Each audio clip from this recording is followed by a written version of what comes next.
We begin tonight with a deeply heartbreaking story from Minneapolis. Tragedy struck at Annunciation Catholic School, where an 8-year-old boy was gunned down during morning prayers. This devastating act of violence has left families, classmates, and the entire community in shock. The victim has now been identified as Fletcher Merkel, a bright young child whose life was cut short far too soon. Credit: ABC News. As we take a closer look at this tragedy, we also hear directly from a grieving mother, the police chief, an investigator, and community leaders who are all demanding answers and change. Flowers, stuffed animals, and handwritten notes now cover the front steps of Annunciation Catholic School.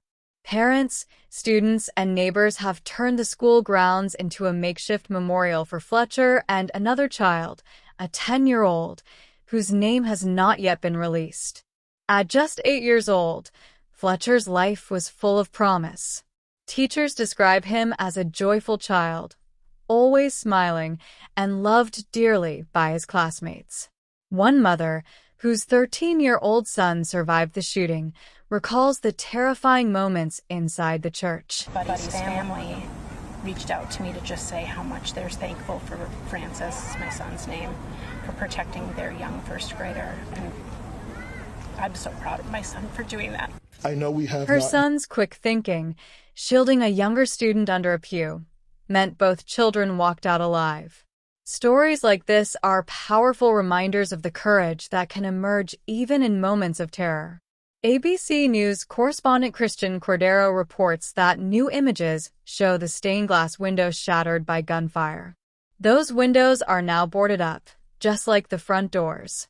Tiny fragments of glass still scatter the ground outside the school, serving as a haunting reminder of what happened inside. The Minneapolis police chief, Brian O'Hara, confirmed disturbing details about the attack. The shooter barricaded the church doors from the outside, preventing anyone from escaping.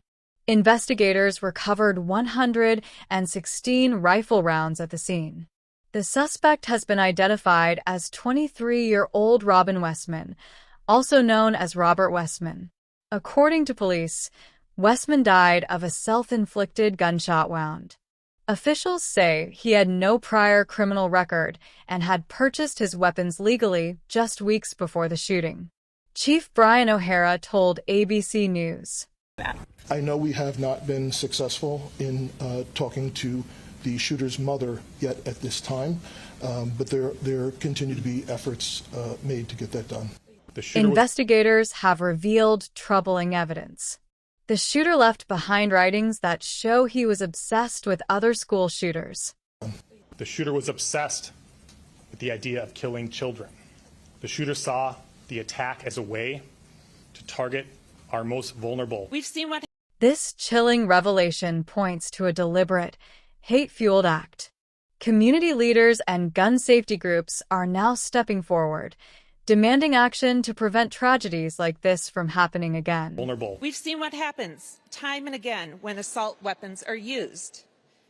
And we also know what happens when they're banned.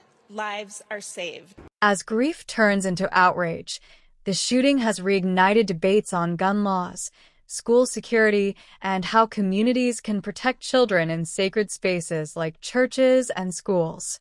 In response to the attack, Minneapolis police have increased patrols at Annunciation Catholic School and will extend that presence to schools citywide in the coming weeks.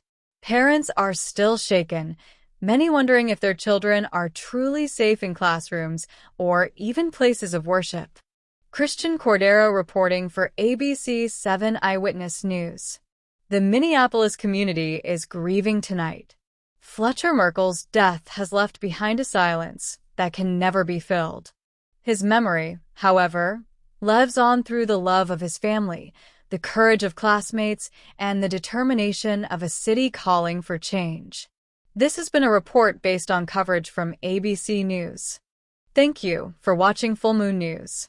Don't forget to like, share, and subscribe to stay updated on stories that matter. We'll continue shining a light on the truth, no matter how dark it gets. Until next time, this is Full Moon.